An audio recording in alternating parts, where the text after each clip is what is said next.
Olá, meu nome é Evandro e seja muito bem-vindo ao canal Ideia Livre. E nesse vídeo eu vou falar sobre a esquerda, mais especificamente a esquerda brasileira, a esquerda brazuca, o esquerdismo corrosivo, a ideologia cupim de sociedade.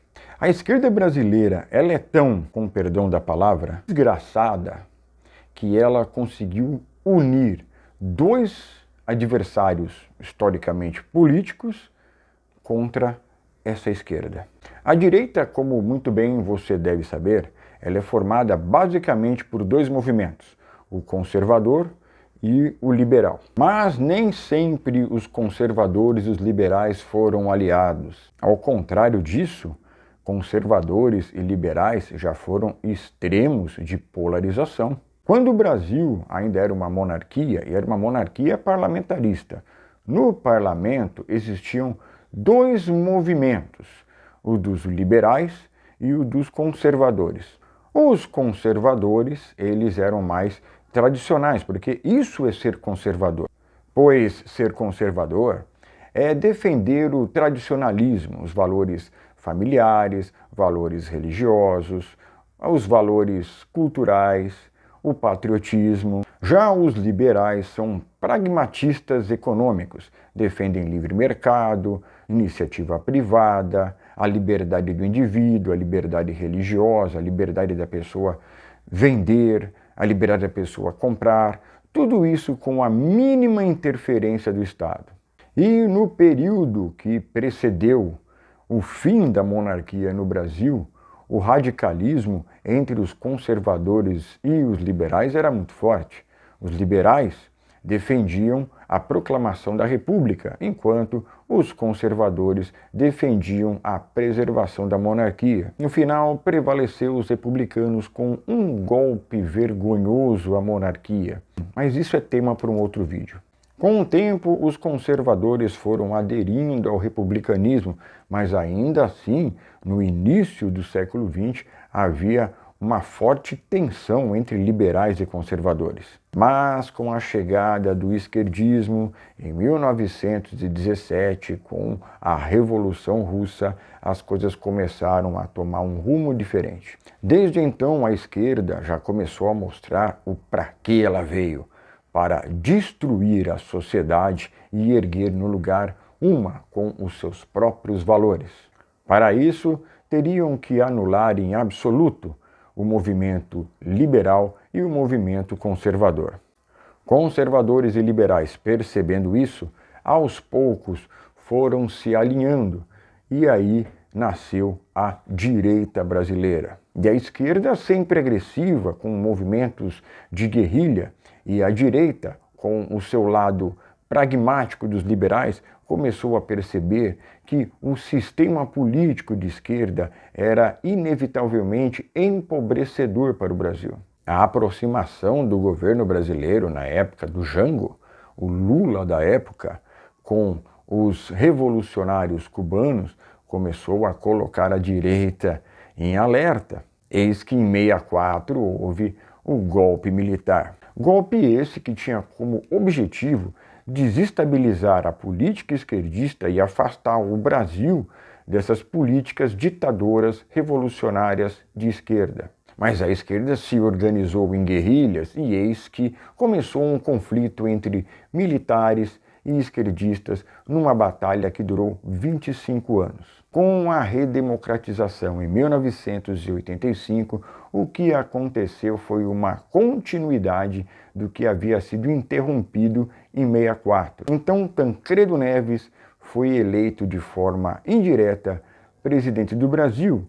Isso porque João Goulart já havia morrido em 1976 e quando houve a interrupção do governo em 64, João Goulart era o presidente e Tancredo Neves era o vice. Então concluiu-se que o correto era empossar o Tancredo Neves como presidente do Brasil redemocratizado. O Tancredo Esquerdão morreu e no seu lugar veio José Sarney. E depois de José Sarney veio o primeiro desastre político no Brasil, Fernando Collor. Na sequência, tivemos Itamar Franco, que criou o Plano Real. O Plano Real marcou o fim das hiperinflações que chegavam até 1000% ao ano. Logo veio Fernando Henrique Cardoso, que de fato fez um bom trabalho presidencial, estabilizando a economia do país, realizando privatizações necessárias e deixando um legado de projetos para o próximo presidente. E o próximo presidente foi nada mais, nada menos do que o nosso terrorista, Luiz Inácio Lula da Silva. O Lula, desde o primeiro governo, segundo governo, se estendendo para Dilma, ele sempre encabeçou o alto escalão da corrupção no Brasil. A prisão do Lula foi muito mais do que justa. Mas aí veio um tal de Jair Bolsonaro, um cara bocudo, que começou a atrapalhar os esquemas do legado corrupto que o Lula plantou aqui no Brasil. Mediante as dificuldades corruptivas no Brasil por conta do presidente Jair Bolsonaro, o sistema determinou que era necessário uma decisão drástica, uma ação radical e inesperada: soltar o Lula para ele concorrer à presidência contra o Jair Bolsonaro. E foi uma campanha eleitoral totalmente desequilibrada. O Bolsonaro não podia falar nada, não podia atacar o Lula, não podia nem se autopromover, enquanto o Lula falava todas as suas besteiras referentes ao Bolsonaro. No Nordeste, as inserções de propaganda nas rádios para o Bolsonaro foram anuladas, enquanto as propagandas do Lula eram propagadas em abundância. É claro que isso afetou drasticamente o resultado da eleição. E ainda assim o Lula ganhou em um praticamente empate técnico. Houve justas desconfianças sobre o processo de apuração dos votos. Inúmeras exigências de auditorias foram realizadas, todas elas negadas, o que desencadeou um sentimento de repúdio por parte dos eleitores direitistas. Muitos se aglomeraram em portas dos quartéis, entendendo que as Forças Armadas poderia ser um quarto poder, uma espécie de poder moderador. Rude engano por parte desses.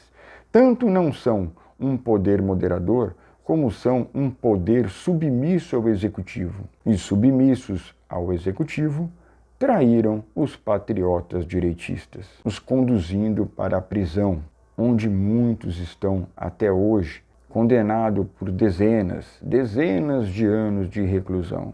São idosos e idosas, mães e pais de família, trabalhadores honestos, que nunca tiveram uma passagem na polícia, nunca cometeram nada ilícito, mantidos em um cárcere desproporcional. Enquanto, ao prenderem uma alta carga de drogas, prenderem os traficantes, no dia seguinte os soltam. Por quê? Sei lá, talvez porque o sistema esteja envolvido. Muito provavelmente o presidente da República, o senhor Luiz Inácio, está alinhado com esses grupos terroristas, com o PCC, com o Comando Vermelho. Afinal de contas, o PT e o Comando Vermelho nasceram do mesmo nicho. São instituições irmãs. O PCC foi idealizado ainda em governos anteriores ao do Lula, mas foi lá no Lula I e no Lula II que o PCC ganhou imenso destaque, cresceu de forma acelerada. É muito difícil duvidar que esse governo não esteja associado a esses grupos terroristas. Prova disso é o senhor Luiz Inácio indo aos Estados Unidos implorar por Donald Trump não classificar o PCC e o Comando Vermelho como grupo terrorista. Isso, claro, porque o Lula não está nem aí para o bem-estar do povo. Ele está muito preocupado com a ascensão do poder, a sua ideologia, mais precisamente a sua própria pessoa. Ainda há muitos estúpidos defendendo o Lula.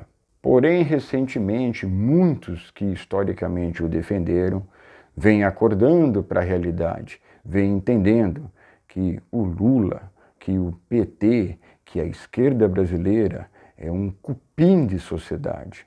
Aproveito esse vídeo para deixar uma recomendação aos que assistiram até aqui.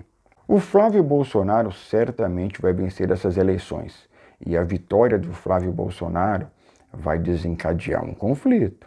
O Estado e os grupos terroristas brasileiros vão entrar em confronto. Ninguém vivo no Brasil hoje testemunhou algo como pode desencadear a partir do ano que vem. Sendo assim, preparem-se. Se você discorda do conteúdo desse vídeo, deixe nos comentários o seu feedback, deixe a sua opinião escrita, será muito bem-vinda. Aos que curtiram o vídeo, deixe o seu joinha, se inscreva no canal e compartilhe com os amigos. Muito obrigado por assistir até aqui, fiquem com Deus e até o próximo vídeo.